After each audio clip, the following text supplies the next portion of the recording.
नालागढ़ की बघेरी और घुरवाल पंचायत प्रधान के नेतृत्व में ग्रामीण बेसहारा पशुओं से हो रहे फसलों के नुकसान को लेकर एसडीएम नालागढ़ से मिले और बेसहारा पशुओं को गौ अभयारण्य में केंद्र में भेजे जाने की मांग की। पंचायत के प्रधान बलदेव सिंह और दर्शन सिंह ने एसडीएम को बताया कि बेसहारा बैलों ने उनकी पंचायत के गांव बघेरी टिकरी के साथ लगते गांव में डेरा जमाया हुआ है, जिनमें कई बैल इतने खतरनाक हो गए हैं कि आते जाते महिला और बच्चों को देखते ही उन्हें मारने लगते हैं।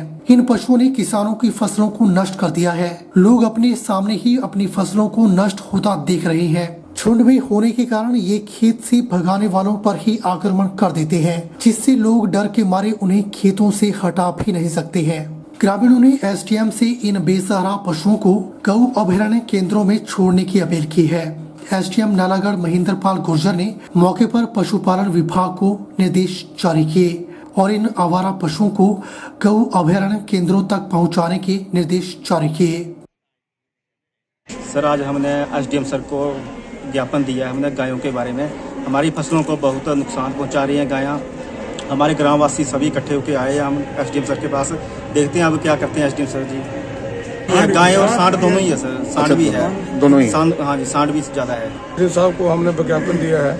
इसमें हमने यही उनको बोला कि जितने भी हमारे साथ गांववासी आए हुए और इनके पास 3-3, 4-4 बीघा जमीन है, जो अभी फसल पकने के टाइम में आ गई है, पूरी खा के नष्ट कर दी है।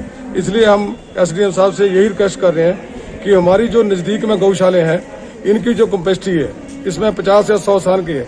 हांडा खुंडी में जो इतनी बड़ी गौशाला बनी हुई है, जो भी आवारा पशु है उनको हांडा खुंडी में पहुंचाया जाए। जितना भी हेल्प सहयोग हमारे गाँव वासी पूरा उनका करेंगे। बघेरी और टिकरी गांव जो है वहाँ पर आवारा पशुओं से जो गाय बैल घूम रहे हैं, उसके कारण फसल और आम जन को जान माल के जो नुकसान हो रहा है, उसके रिगार्डिंग प्रधान के नेतृत्व में एक प्रतिनिधिमंडल मिला था। उन्होंने ज्ञापन दिया है। हमने इसके लिए वेटनरी अफसर को दिशा निर्देश दे दिए। साथ ही पशुपालन विभाग से भी पत्राचार कर रहे हैं कि कहीं गौशालाओं में या हांडा कुंडी में इनको एडजस्ट किया जा सकता है।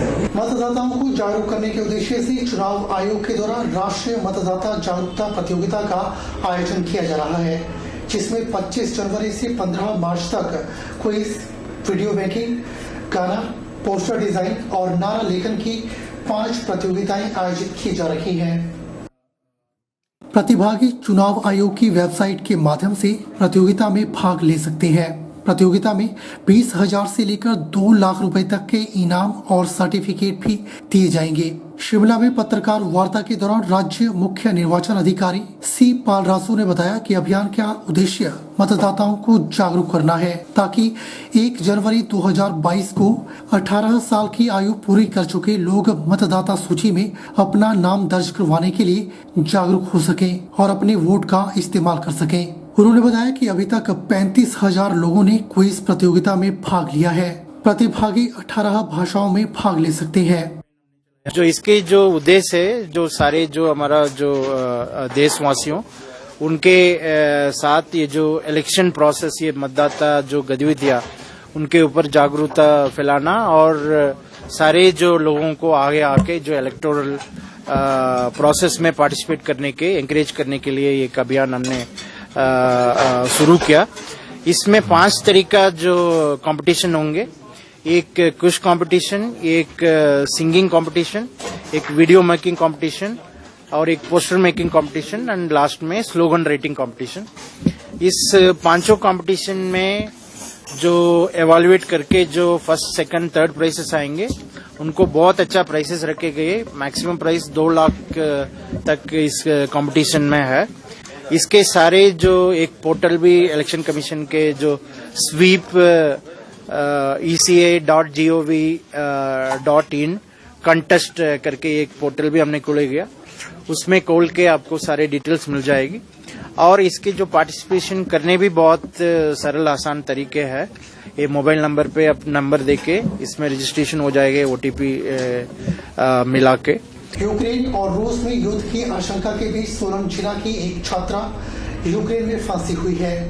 इसी के चलते परिवार के लोगों को बेटी की चिंता सता रही है। हालांकि उनकी बेटी नितिका यूक्रेन में अभी तक सुरक्षित है, लेकिन परिवारजनों को बेटी से बातचीत करते हुए दिल का दर्द बाहर आ रहा है।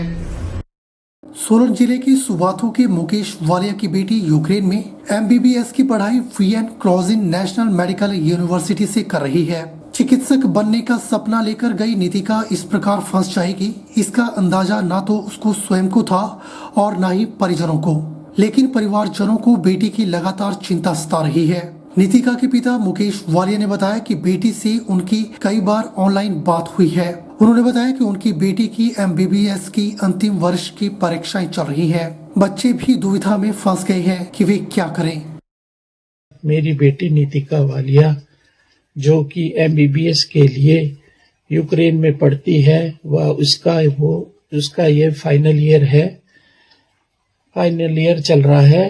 टीवी के माध्यम से हमें ज्ञात हुआ है कि रूस और यूक्रेन में युद्ध के हालात बने हुए हैं। मेरी बेटी से आज भी सुबह मेरी बात हुई है, क्योंकि युद्ध की अल्टीमेटम रात को बहुत था, जिसके कारण हमारा सारा परिवार चिंतित था। मेरी बेटी से लगातार बात अभी भी हुई है, वह सुरक्षित है। सोलन की चिल्ड्रन पार्कों की हालत खस्ता होती जा रही है। पार्कों में जगह जगह कूड़े के अंबार हैं। बच्चों के लिए लगाए गए अधिकतर झूले टूटे हुए हैं। नगर निगम मेयर पूनम ग्रोवर ने भी माना कि सोलन की चिल्ड्रन पार्क, मोहन पार्क और जवाहर पार्क की हालत खस्ता है। उन्होंने अपनी टीम के साथ पार्कों का निरीक्षण किया और शीघ्र ही सभी पार्कों का जीर्णोद्धार करने की बात कही। अभी हमने ज्वाइंट हमारे जो कमिश्नर साहब हैं और वार्ड पार्षद हैं, अभी हमने पिछले हफ्ते जो है वहाँ पे विजिट किया है। हमने वहाँ की पूरी स्थिति देखी है। जैसे हमारे पास लोगों की भी कंप्लेंट आई है, तो जैसे कि पीछे बच्चे बैठकर नशा वगैरह भी करते हैं, तो हमने वो सारी परिस्थिति, टेक्निकल स्टाफ हमारे साथ था, तो वो हमने सारा वहाँ पे विजिट किया है और हमने उसको सुधार करने के लिए एक योजना बनाई है। और जो झूले वगैरह हैं वो भी बड़ी जल्द जो है, हमारे जो तीनों पार्क हैं, मोहन पार्क है, जवाहर पार्क है और चिल्ड्रन पार्क है, तीनों का विजिट किया हमने। तो तीनों पार्कों में झूले अच्छे ढंग से बच्चों के लगेंगे, ओपन जिम के वो लगेंगे। और जो मतलब पीछे फेंसिंग है चिल्ड्रन पार्क में, जहाँ से बच्चे आके नशे करते हैं, उस पर पूरी फेंसिंग ऊपर तक ले जाई जाएगी। मतलब चारों तरफ से उसको बंद किया जाएगा, सेफ किया जाएगा। आज के इस में फिलहाल इतना ही। मुझे दीजिए इजाजत और आप बन रही है HP 24/7 के साथ। नमस्कार।